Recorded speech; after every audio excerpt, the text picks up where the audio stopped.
कि इस तरह के क्वेश्चन बच्चे देखकर डर जाते हैं। डरने का कोई काम नहीं है, सफ़ा सिंपल क्वेश्चन है, इसको करने का ईज़ी से ईज़ी तरीका मैं आपको आज बता देता हूँ। चलो स्टार्ट करते हैं। तो सबसे पहले मैं इसमें कौन-सा रूल लगेगा मैं आपको बता देता हूँ।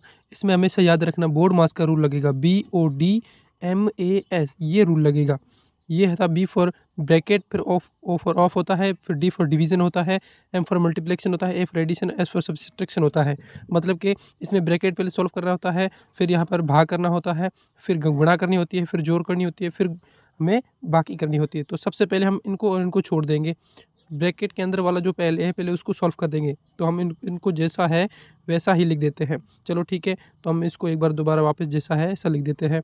अब ब्रैकेट वाला सॉल्व करेंगे, -1/3 हो जाएगा। अब इस भाग को अगर गुणा में चेंज करना है, भाग को तो पहले में गुणा में चेंज करना है, तो इसको करने के लिए हम यहाँ पर गुणा लगाएँगे और जो पीछे वाली जो संख्या है ये वाली नहीं, ये वाली जो पीछे वाली संख्या है इसको हम उल्टा कर देंगे। उल्टा कर देंगे में 6 ऊपर चला जाएगा और 7 नीचे आ जाएगा, ठीक है? अब ये जो कट रहा है उसको सीधे से काट दो। 3 एकम 3, 3 दूनी 6, 2 के पहाड़े में कट गया, ठीक है? अब ये वापस लिख देंगे पहले, ये लिख दिया। अब ये ब्रैकेट तो पूरा खुल जाएगा क्योंकि अभी जैसे एक बार दोबारा लगा देते हैं। अब सीधे इसके साथ इसके गुणा कर दो, -2 आ जाएगा और नीचे 3 तो यहाँ पर उड़ गया, पीछे नीचे क्या बचा? 7 बच गया, ठीक है? समझ आ गया? ये कट कर देते हैं, ओके? अब ठीक है, एक बार इसको दोबारा लिख दो। अब ये तो 14/2 आ गया। अब ये ब्रैकेट खुलते ही, ब्रैकेट खुलने के बाद से सीधा ही गुणा का चिन्ह आता है। गुणा का चिन्ह लगाया, अब ये वाला वापस लिख लो -2/7, ठीक है? समझ आ गया? अब ओके है। अब देखो क्या है आगे, ये ब्रैकेट तो कर लिया, अब डिवीज़न पहले भाग वाला करेंगे, उसके बाद गुणा वाला करेंगे। अब नहीं सर ये दोनों कर लेंगे, नहीं, पहले ये दोनों करो।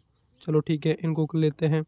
अब ये क्या है, किसके साथ है? भाग में है, भाग को गुणा में अभी बताया, गुणा में चेंज करने की संख्या उल्टी कर देनी है। इसको ऊपर लिखेंगे, इसको नीचे लिख देंगे। अब ये 2 है, इधर 2 है, सेम सेम चीज़ें सीधे से काट दो। अब काट दिया, ये तो गुणा में पहले लिख दो, -2/7 लिख दिया, समझ आ गया? अब ठीक है, अब आगे है ये तो इसको सीधे गुणा कर दो, -1 है और नीचे इसमें क्या बता? 14 बचे। अब ये गुणा का चिन्ह, -2 है और नीचे बचे 7, 7 के साथ सीधे लिख लो। अब इसको सीधे से सीधे गुणा कर दो, 2 को 1 से गुणा कर देंगे, 2 आ जाएगा। अब इधर भी माइनस है, इधर भी माइनस है। जब माइनस को माइनस के साथ गुणा करते हैं तो प्लस का चिन्ह आता है। अब 7 को इससे गुणा कर दो, 14 का पहाड़ा 7 और बोलो यार मुझे नहीं आता है। 1 सेकंड में तो बोल रहा हूँ, 14 14 14 28 14 42 14 56 14 75 74 नहीं, ऐसे कर ले, 7 चौक 28, चलो 2 7 8 9 14 98। अब ये 98, ये आपका आंसर आ गया। अब इसमें सीधे से अगर कोई कट रहा है तो काट देते हैं। ये कट रहा है कितनी बार? गुण 50 बार, तो 1/50 इसका आंसर आ जाएगा। आगे भी अगर सॉल्व करते हो तो ठीक है, नहीं यहीं पर अगर रुक जाते हो तब भी आपका आंसर बहुत अच्छे से आ जाएगा, ठीक है? ये दोस्तों मुझे याद रखना, मैं आपको बोल रहा हूँ बोर्ड मास का नियम भूलने का नहीं है, कभी भी बोर्ड मास का नियम मत भूलना। बोर्ड मास के नियम से आप ऐसे-ऐसे 100 क्वेश्चन आप कुछ भी कर सकते हो, कैसे भी, और ऐसे-ऐसे क्वेश्चन तो कॉम्पिटिशन एग्ज़ाम में करोड़ों लाखों बार आते हैं, 100% आते हैं। तो दोस्तों मैं आपको एक क्वेश्चन देता हूँ, अगर आप ये करके कमेंट में बताएँगे तो आपका क्या आंसर आ जाएगा? चलो मैं आपको एक क्वेश्चन देता हूँ। 2/8 भाग का चिन्ह, 4/3, फिर ठीक है, फिर ब्रैकेट लगा देता हूँ, फिर मैंने लिखा 3/2 और गुणा का चिन्ह 1/3, फिर मैंने लगा दिया भाग का चिन्ह 1/2।